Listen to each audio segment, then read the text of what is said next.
Voltando à situação dos missionários lá, talvez não seria o motivo, quando ele sai do Brasil e é enviado para lá, chega lá, ele tem aquele sentimento de liberdade, que agora foi enviado pela igreja e ele está sendo uma autoridade enviada que leva eles a esses comportamentos de diminuir o pastor da igreja, o pastor presidente local, de diminuir os irmãos africanos. Tem até um irmão aqui que ele é de África, ele fala que há muito racismo de missionários brasileiros cometendo racismo com os irmãos africanos.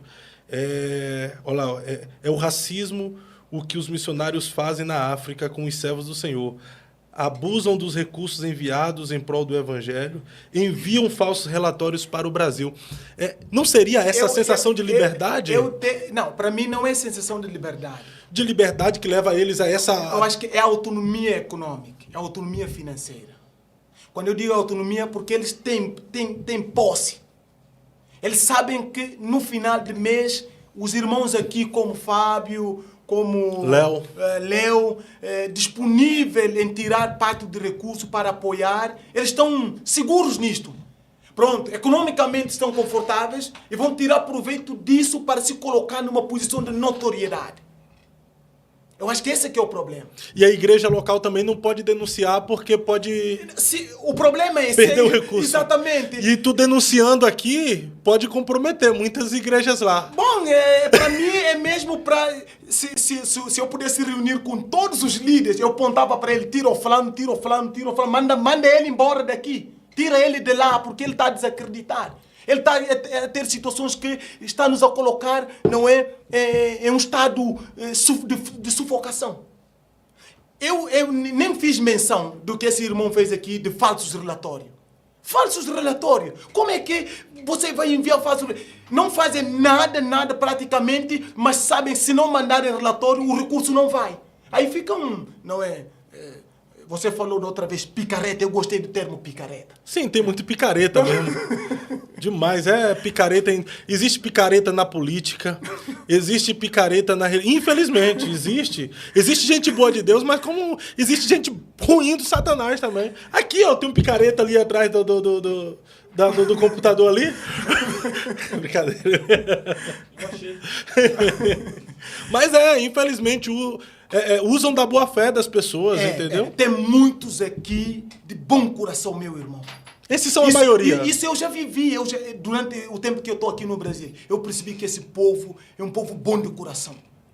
Mas aquela turma que está lá... Eu gostei da sua expressão, parece que enviaram só os descartes. Não serve pra nós aqui, então vamos enviar pra África. Manda lá. Porque se os bons foram mesmo, eu não estou dizendo que os que estão lá não são bons, mas a maior... Tem gente boa, o problema é que esses ruins fazem mais barulhos do que os que estão fazendo o que é certo. Tem muitos lá bons, por exemplo, tem um português que está lá. Mas não é brasileiro, tá falando português. É português. Não, tô falando brasileiro. Fala de um brasileiro bom. Aquele português é bom. Fez um investimento numa aldeia, lá em Tchalana. O homem fez algo que ele ganhou a comunidade, meu amigo. Quando você chega, você vê que esse aqui investiu o valor que é dado. Ele chegou a menos de 3 anos, salva a memória. Menos 3 ou 4 anos. Tem uns que estão lá mais de 20 anos, nem uma baraca. Meu Deus. Nem uma baraca. Era criar política. A estratégia nós temos que ser inteligentes. Nós somos filhos de um senhor que é dono do saber. Por que nós não podemos usar a inteligência? Vai investindo, vai levando em mão o aspecto social e o aspecto religioso. Andam de mão dada. Jesus dava de comer. Jesus curava. Jesus auxiliava em tudo quanto era necessário. E por que nós não podemos fazer isso? É só o componente espiritual. É preciso, para mim, essas denúncias aqui, se eu pudesse reunir com eles aqui, eu contava ainda mais. Mas tem brasileiros bons também, né? Tu falou só português? Não, pô. Tem brasileiros bons, meu amigo. Tem bom. Isso é reconhecível. Bom, investem, ajudam as comunidades, só que o número não é expressivo, meu amigo. Mas tá difícil encontrar também? Eu acho que... Não, mas tu há de concordar que hoje eu vendo daqui algumas coisas lá, não sei se Guiné é a mesma coisa, mas eu vejo alguns países na África que estão vivendo um avivamento. E eu acredito que parte desse avivamento é responsabilidade do Brasil, que levou esse fogo, essa graça. Nós temos compromisso moral com o Brasil. Os primeiros. Eu acho que ainda vão os melhores. Eu acho que daqui, pelo menos com esse podcast aqui, os líderes vão poder ver os melhores também em muitas outras áreas para mandar. Nós temos compromisso com o Brasil. O Brasil tem sido uma bênção em termos do Evangelho. Obviamente que tem algumas particularidades, comportamento desviante, mas o Brasil tem sido e continua a ser bênção para a Guiné-Bissau.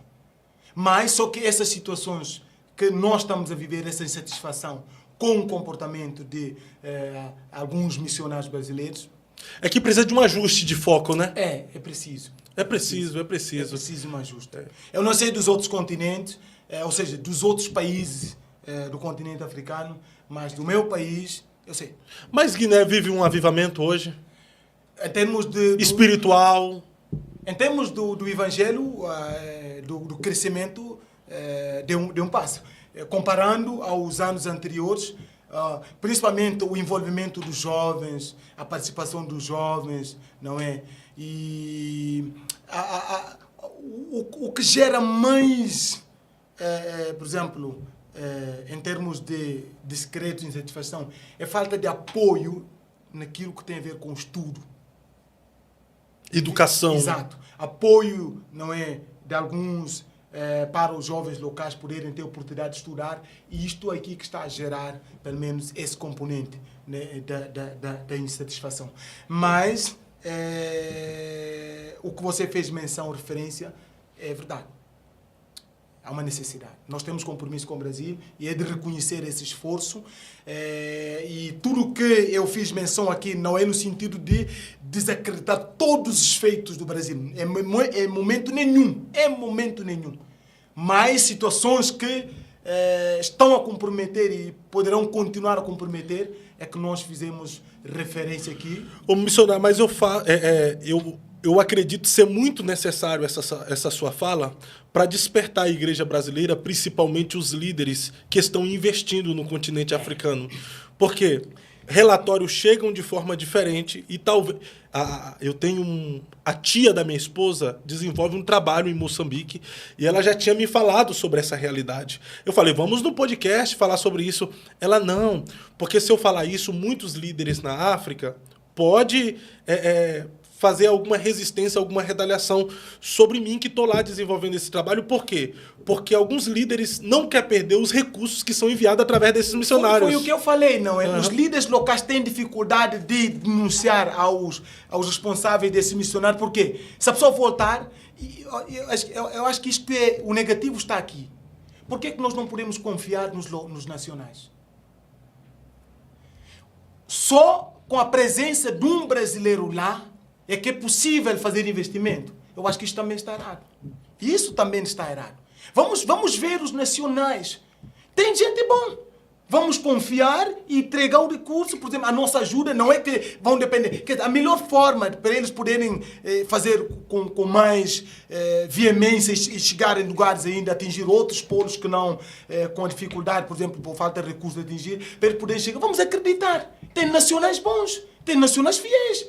E esses nacionais estudaram aqui, receberam educação teológica e mais outros aqui no Brasil. E por que quando voltam é preciso um intermediário brasileiro para poder canalizar o recurso? Gastando mais com um missionário lá, porque precisa mantê-lo, e poder investir todo o recurso lá. Todo o recurso, e depois esse aqui que ganha essa oportunidade e fica fazendo, por exemplo, achando prerrogativas com aquilo e tirando vantagem. E lidar de forma não bom com os líderes locais. É preciso aceitar. Eu não posso chegar aqui e desacreditar as lideranças locais aqui. Eu tenho que submeter, eu tenho que aceitar as condições. Ser ficar lá até quando eu for dar a oportunidade de desenvolver. É preciso que nós colocamos mão na ferida. Isso dói. Eu não estou dizendo que todos, não é, estão nessas condições, mas algumas turmas lá. Eu entendo. É de desejar. Se calhar a minha fala hoje pode servir como um ponto numa folha A4.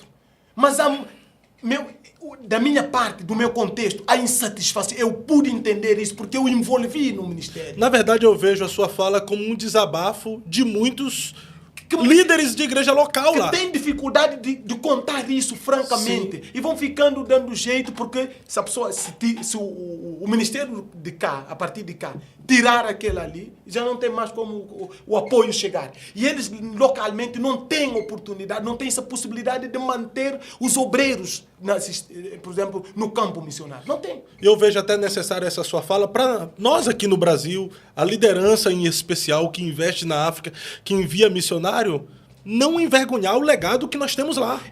Porque se a gente não despertar agora... Muito bom. Esse legado tem que ser protegido. Como? Fazendo mudanças imediatas.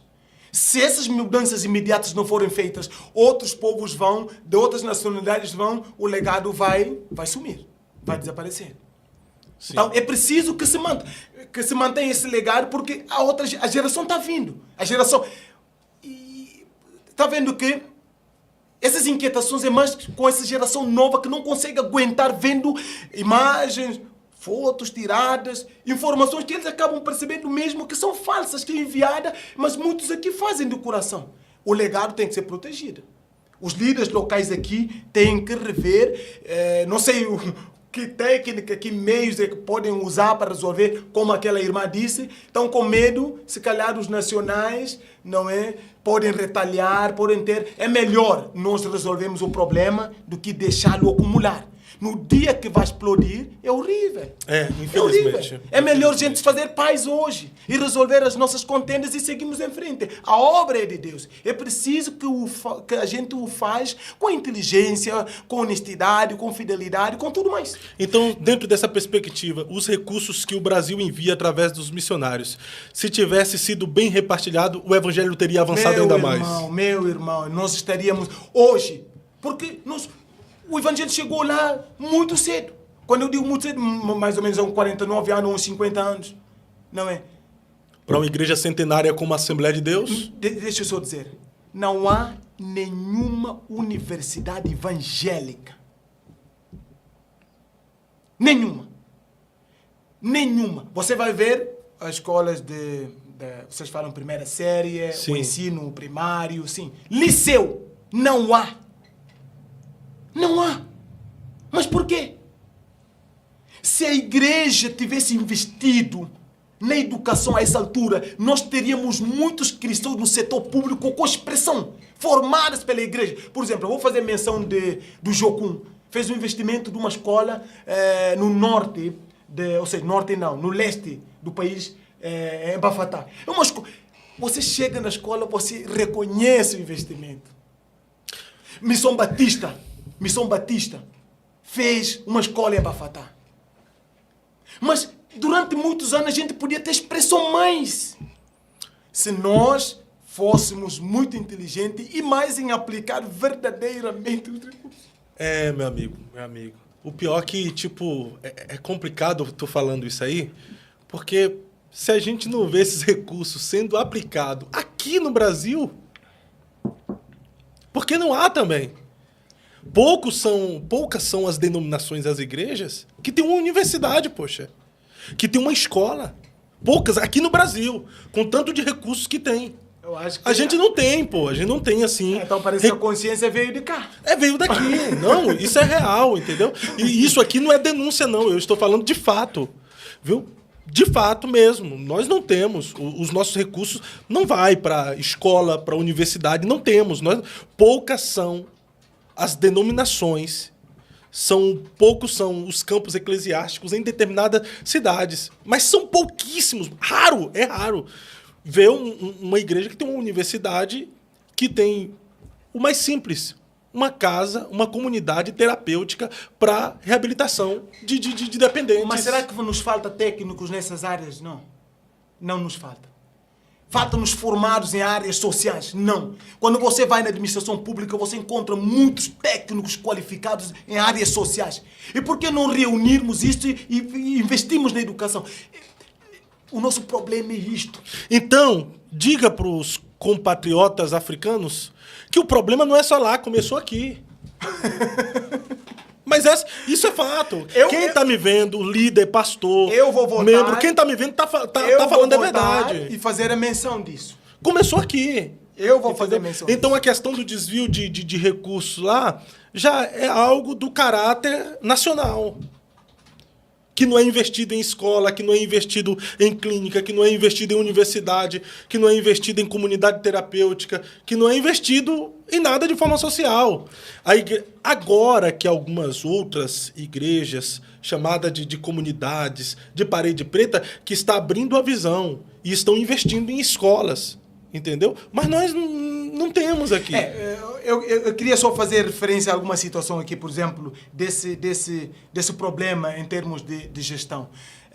Se nós não tomarmos cuidado com essa forma como nós gerimos, vamos gerar descrédito. Você vai depois falar para alguém, olha, tenho necessidade, eu preciso de ajuda para investir nesse projeto, vão achar que você vai ser um outro picareta. Então, quer dizer, se nós não cuidamos, vamos gerar em outras pessoas o descrédito em todo mundo.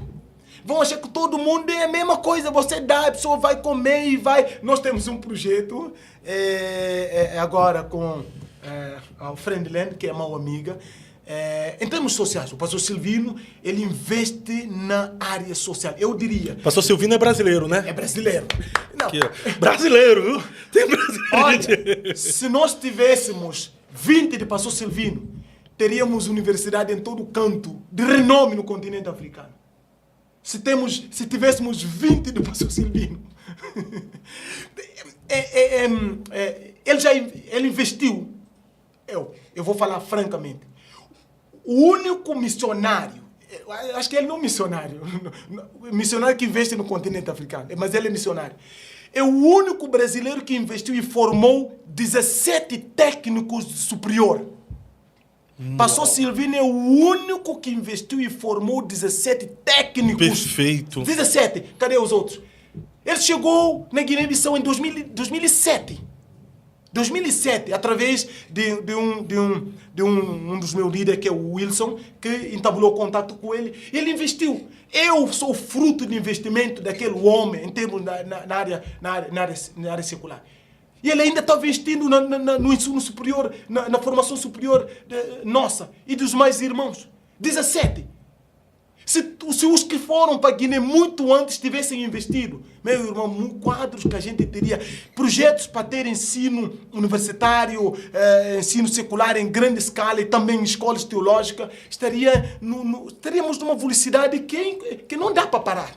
Não dá. E vale a pena... o Silvino é um exemplo de um dos brasileiros que investiu na Guiné. É um exemplo. Eu posso testemunhar. É um exemplo que existem missionários bons brasileiros. Não, né? existem bons. Não aqueles picaretas. O Silvino é um exemplo de investimento.